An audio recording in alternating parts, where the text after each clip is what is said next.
Hey everyone, it's Sylas, and this is the patch 9.4 notes rundown. I am looking to have my faith in humanity restored this patch because right now it is completely broken, shattered, and on its last leg, given the current standing of solo Q. Alright, so let's just jump right into it. Karthus. Q damage decreased. Preseason changes to Dark Harvest and Rune stats were more than just a little nice for Karthus, I agree. Now he's everywhere and ruining your life, I agree. Less damage on lay waste will help opponents have a chance at fighting back. Here's the Q, we'll add 5 damage, lull change. Karthus spams this Q more than most champions cast their abilities, so the numbers definitely add up. Not if you're me or Tyler 1. Absolutely. Have you ever seen us try to hit Qs? Nice joke. Base damage, 50 to 130 scaling, 45 to 125 scaling. Base damage on single target, 100 to 260 to 90 to 250. That's nice. You know what? I'm still going to press R from the jungle while I'm farming my wolf camp, and then I'm going to proceed to get a double kill. And then inside of a team fight, I'm going to run at the enemy with my Defile on. I'm going to cast my Wall of Pain, and I'm going to proceed to miss 3 Qs, die after casting Zanya's, cast 1 or 2 Qs, you know, just for good luck, and then I'm going to press R as a Hail Mary. And so, I mean, that's pretty much how I play Karthus. So, lane Karthus ends up getting hit, but jungle Karthus, nothing changes here. And the reason that nothing changes here is because jungle Karthus already does an absurd amount of damage. He already does an absurd amount of damage, and as long as you're kiting fine, these type of damage increments are not going to affect him that much. So it doesn't do anything, especially because of the talisman tick and whatnot. Now runes proc more consistently. This is really, really, really great, though, and I do have faith in humanity restored because I made a tweet when Karthus was on the PvE and he was going to lose 50 base damage on his R at all ranks, and I was very adamant that Riot not go through with that unless they would give him a higher shred on his W or something to make up for it, because otherwise you just end up killing lane Karthus altogether.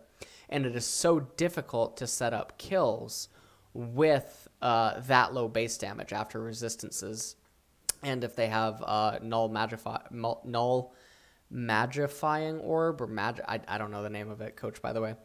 So really good. I think that these changes are completely fine, actually. I think this is actually the best that I could have hoped for. Like, as a Karthus R enthusiast, this makes me feel really good, but it makes me feel really bad because what I think that it means is that they're still trying to assess how they want to nerf him. All that I can really say, though, is that I'm really, really relieved that they didn't hit his R the way that they did. Okay, so Lucian, W cost increase, base damage decreased. Ardent Blaze, 50 to 70 Ooh, that's really big. That is really, really, really big. Okay. That hurts him a lot. I don't think that it means that he can't be picked. I think that he'll just be picked in the spots where Lucian was pickable rather than just being picked all the time now.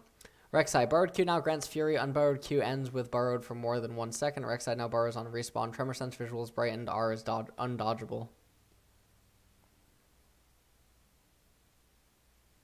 Champ sucks. Sylas, Q radius increased versus champions. W heal decreased. R no longer fizzles if Sylas loses vision of his target. Q chain lash. 200 versus minion and monsters. 150 versus champions. 200 versus minions and monsters. 100 versus champions. Kingslayer, 50 to 190 scaling. 50 to 170. What? Why is he getting nerfed? What? Why are you nerfing him? We joke on the LCK cast that you have to drag this champion across the finish line. Every single time I see this champion in a game and it goes late, which is bizarrely where you would think that he's strong, he just does nothing. He is so terrible. I just have no idea.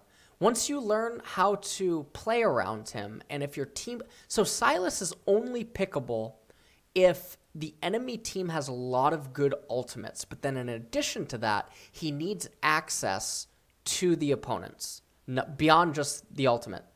And if all of these stars can't align, the champion just isn't good enough.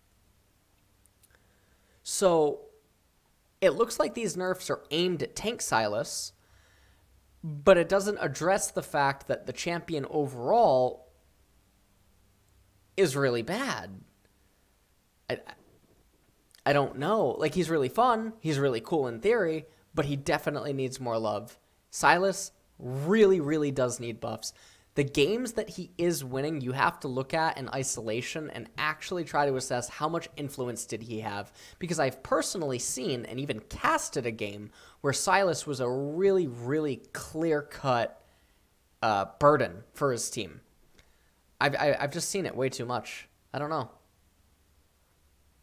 So, anyways, Thresh, Q cost increase, cooldown increased early. Death sentence, 60 to 70 mana, cooldown 16 to 12 scaling to 20 to 12 second scaling.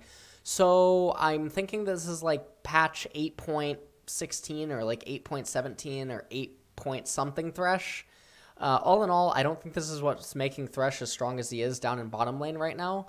Obviously, the nerfs will affect him somewhat, but Thresh is still Thresh, and I think that one of the really problematic things right now for him, or that is allowing him to thrive inside of the meta, is the way that other champions are in the meta right now, in addition to the Aftershock component, is what makes him so good.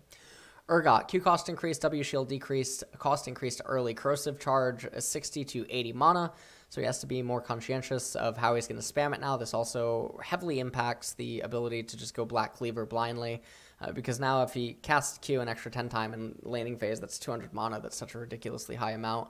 W Purge, 45 to 65 mana to 65 mana at all ranks. This is just way too difficult, I think, for him to actually sustain, without him being forced to go like Righteous Glory or like a Glacial Shroud maybe early on into then going Black Cleaver. And then the shield is 60 to 180 plus 0.3 bonus health to 30 to 190 plus 0.5 bonus health. So the stuff with Urgot here is also really concerning because he's missing a lot of HP late game. And I think that these nerfs are probably... So before I said that the nerfs would be the end to Aatrox, but Korea is actually really stubborn and refused to accept that he's a bad champion. But one of the things that is going on in the game right now is because every champion sucks, these champions that they sort of suck too, and they shouldn't, in theory, exist, they're allowed to persevere and stick around for a little bit longer than they should because they're not yet facing actual oppression from reliably strong champions. Well, I talked about this in Victor, or about Victor in a recent stream, where suddenly Victor's cropping up and, you know, Zoe's returning to Lane Kingdom Zoe and whatnot, and it doesn't make any sense. So, well, I mean, it does make sense. No one deals damage, and I don't know. That's tirade for another day. Yasuo, attack damage decrease, Q crit damage decrease. What? Base attack damage 63 to 60, Q Steel Tempest 80% to 60%, rest in pieces Mo. Not really, but whatever. I think that's totally fine. I think Yasuo, when piloted really well, is actually a totally balanced champion. It's just that people don't have the time to commit to actually learning him. Is that attack speed growth increased, Q damage increased, W recast range increased, cooldown decreased, R no longer grants attack damage on kill. So I guess that they're giving an extra 2,000 to 3,000 concurrent viewers to a certain streamer on Twitch. Attack speed growth 2.1% to 3.3% scaling. I do think this is actually quite sizable. Q Razor Shuriken 80 to 220. Plus 0.9 bonus attack damage, 90 to 230, plus 1.0 bonus attack damage. Living Shadow recast range is up by 650. Cooldown is down by 2. And then it balances out at 14 seconds, but that doesn't matter. I think that Zed's actually getting a lot of love. When I think of the current mid lane champions, I actually do think that Zed is potentially poised to come back, especially with a lot of heavy AP champions. Not heavy AP, but just AP components coming back in top lane and the jungle, as well as some of the AP champions that still flourish down in the bottom lane. I think that this actually opens up creative spots actually to pick Zed. And if Karthus is going to stick around inside a competitive, and if Korea can actually, get their shit together and identify that Karthus exists and locate him in champ select, maybe we can end up seeing something like Zed Karthus combos, because that would be a really good combo to have, I think. So, anyways, wow, that's it for champions. Runes, Conqueror, granting stacks adapted for, removed after 4 seconds in combat. Your first basic attack against enemy champions grants 6 to 35 attack damage, levels 1 through 18 for 3 seconds, and confers 20% of your damage against champions to true damage. Melee champions can repress the, Damaging attacks and abilities grant 3 to 15 adaptive force for 3 seconds, 8 seconds for melee, stacking up to 5 times. So it gives you a lot more than the previous thing. 8 seconds for melee, stacking up to 5 times to a max of 10 to do 75. At 5 stacks, 10% of your damage against champions converted to true damage, and you heal for that amount. Fantastic rune. This is actually a really cool rune. I like it a lot better than the previous Conqueror. Items, Essence Reaver, attack damage increase, cooldown, good. More damage, good. Cooldown reduction, unique, that doesn't matter. Mid, patch 9.3, we already talked about this. So the thing about this that's really interesting is that champions like Ezreal and other mages can actually still make use of the Spell Thief's edge line. Ancient Coin obviously was not ever a part of the spell, but there's definitely still a lot of champions down in bottom lane that can go Spell Thief's edge early and just continuously poke the opponent. So I don't think that it's the end of the world by any means. I just thought of something. Oh my god, I just thought of something. I'm not going to talk about it right now, but you guys might be on the same page. Anyways, Azir, boost attack damage, speed growth, increasing Azir's late game damage, 1.5% to 3%. Good. Meganar's armor and magic resist increase 1 per level, I guess. Meganar magic resist growth 2 to 4. Good. Q cost, E cooldown decrease. Good. Fixed a bug where Rengar Q dealt more damage rank 1 than intended. Okay. Sivir. Oh, okay. Fixed a bug. Kaisa. Okay. Tryndamere, no one cares. Nunu and Willem. Worst rework of all time. Trundle, W cost decreased. Attack speed increased. 60 mana to 40 mana. Okay. First minion spawn. Ghosted. The first wave of top and bot lane minions are ghosted for 18 to 28 seconds after spawning. Mid lane minions unchanged to 18 seconds of ghosting. Ooh. Balance changes and fixes. Oh, that's all random. URF. Ranked.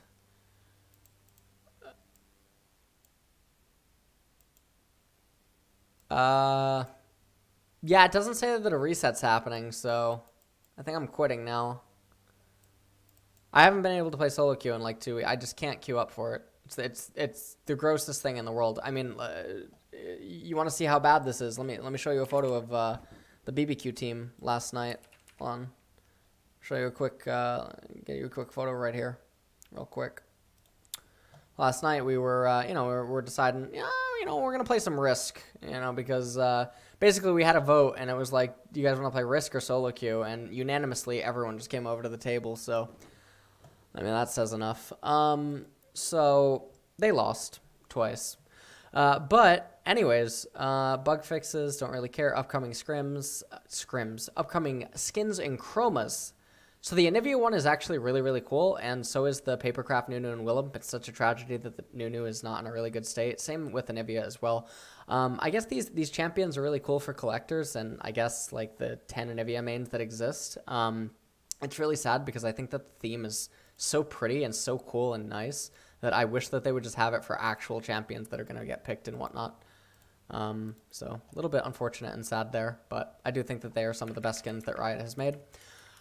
Doing a quick little recap, Karthus, still the king of the jungle, no doubt about it. Lucian will only be picked in, I think, old Lucian spots now. Rek'Sai, I mean, where's Ezreal? Where's Ezreal? Oh, that's gross. Alright, so we got another like patch or 2 patches of Ezreal. Rek'Sai, no one cares. Sylas needs buffs, I don't know. Thresh is still completely balanced. I think this is one of the fairest changes they could do.